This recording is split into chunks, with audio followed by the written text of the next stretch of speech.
موسكو oo caasimada dalweynaha Ruushka waa garoonka caalamiga ee Dalmadeefo waa kowdii bishii Juulaay 2002 saacadu waxay ku beegan tahay 8:10 daqiiqo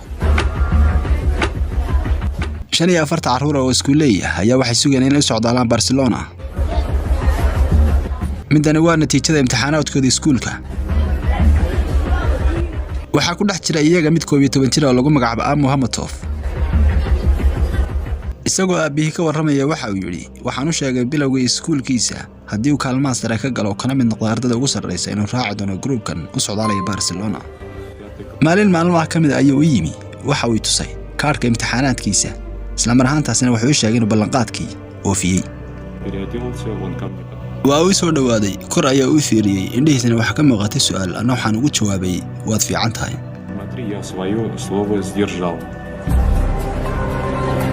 waxay ka yimaadeen caruurta uufa oo ku taala bartamaha Ruushka waxay ahaayeen qaar dib uga dhacay falaadkooda rasmiga ah waana loo bedelay waxa lagu sugay oo kaliya falaadkooda inuu ku kooban yahay Spain Flight BTC 2937 is now ready for boarding. waxa la socotay falaadkan Lana Kolosefo iyo sidoo kale labadeed caruur ah Konstantina iyo Diana waxay booqanayeen aabahooda oo ka shaqeynaya Barcelona sidoo kalena sanadkii baraka joogay Было, конечно, трудно не видеть детей. waxaan kala jiray maalin walba telefoonka iyaga taasi waxay fududeynaysaa nolosha balse aad ayay ugu adkaadeen inaan arag caruurtaydii muddada inta leeg Svetlana hooyada labada caruurtaada ay nasiibkeedu u fiicnaan inay ka hesho kursi diyaaradan dibidhacaya bedelka fiisayaashoodu wuxuu fursad siiyay Scotland ugu dambeyn waan sarki doonaa sidoo kalena waqti fiican ayaan wada qaadanaynaa Весело вместе.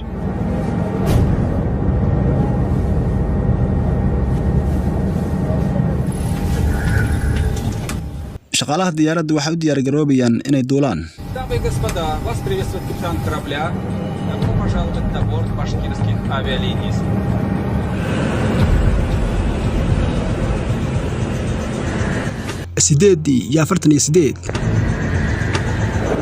Bashkirian Airline oo tirsigaygu ahaa 3729 ayaa haatan waxay ka duulaysaa Dalmadeefo oo ku yaala dalka Ruushka masaafada hawada ay u jirta waa 3000 kilomitir Barcelona qiyaas ahaan waqtiga loo kala socdo waa 4 saacadood iyo 20 minute halka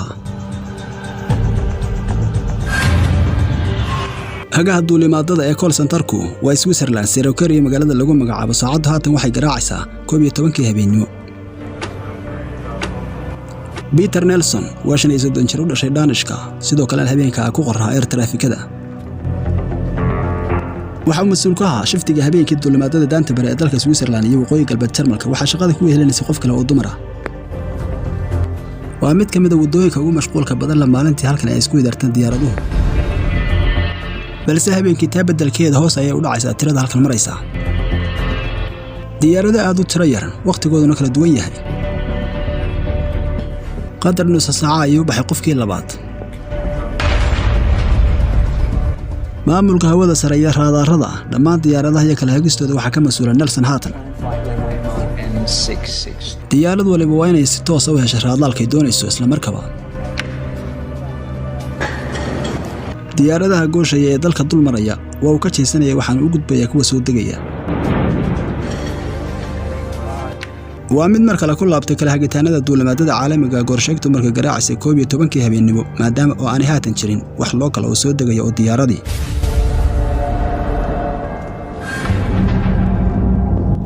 12 iyo 6 mirir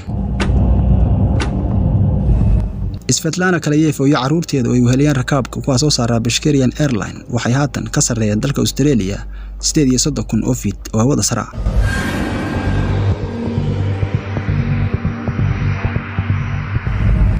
waxaana kaliya ka xiga 2 saacadood halkay u socdeen Barcelona Spain masaafo jirta 600 kilomitir waxa ka soo kacday Boeing 757 oo iska lahayd shirkadda DHL-ku waxaana ka kacday magaalada Bergamo ee Talyaaniga waxaana yahay mid ku sii jeeda magaalada Brussels maadaama oo diyaaraddu ay ahayd cargo waxa saaraa oo kaliya 2 baylood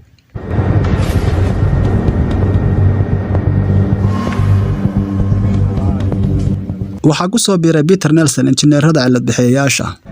So you will be working from the backup, okay? waxaanay markaasi hubinayeen raadaarka guud.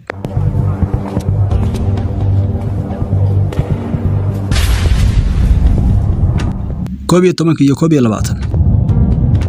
diyaaradii shirkadda DHL waxay soo gashay DHX 611 oo ahayd maamulka uu lahaa Peter Nelson. codsiyo dhowr ay u direen iyagoo doonaya wadada 36,000 oo feet. Swiss radar, good evening, DHX 611.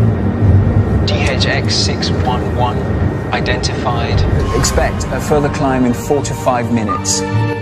intaanu si Nelson ogolaanshiyaha waa inuu hubiyo badqabka wadada ay marayaan. Descent flight level 320. injineerada cilad bixiyayaashu waxay doonayaan haatan inay ka shaqeeyaan qaybta telefoonada. Fast, please. 25 habeenimo. diyaarad lama filaan ayaa soo gashay airportka magaalada joogo. Nelson waa inuu isku bedelaa radio stationska hadba mar. diyaarad nooceedu yahay Airbus oo dib dhac yar ku yimi tirsigeeduna yahay AEF 1135 ayaa soo degaysa. waana inuu haatan waco air controlka airportka si ay u ogaadaan.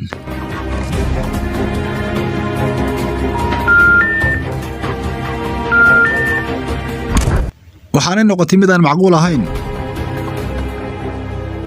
balse weli waxa uu hadhay 10 daqiiqo intaanay soo caga dhigan Airbustu. mar kale wuxuu ku laabtay raadaarka diyaaradaha gooshaya ee caalamiga. DHX 611. waxaanu haatan ogolaansho siiyay diyaaradda DHL inay mari karto wadada 36,000 oo feet oo hawada sare ah. Climb flight level 360.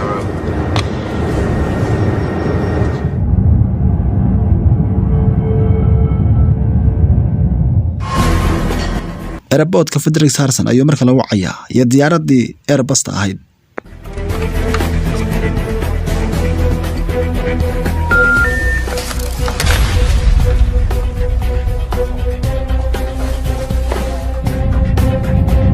BTC 2937. Bashkirian Airlines ayaa marka la soo gashay raadaarka Mr. Nelson. Station calling, say again. BTC 2937. Level 360. isla marka uu la hadlay qoladan waxa ka soo dhax gashay diyaaradii kale Airbus ahayd. AEF 1135 is inbound. The final approach fix for ILS runway 24. I expect so. I'll call you back shortly. waxa uu mar kale wacayaa madaarka Frederick Harrison oo ah magaalada joogo. Die gewünschte Verbindung ist nicht möglich.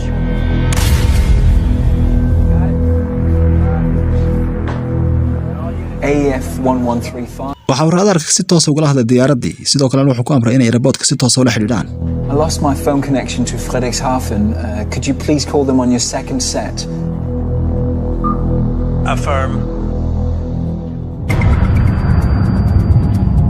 diyaaradii shirkadda DHL ma duulayso hawada sare ee dalka Switzerland 36,000 oo feet.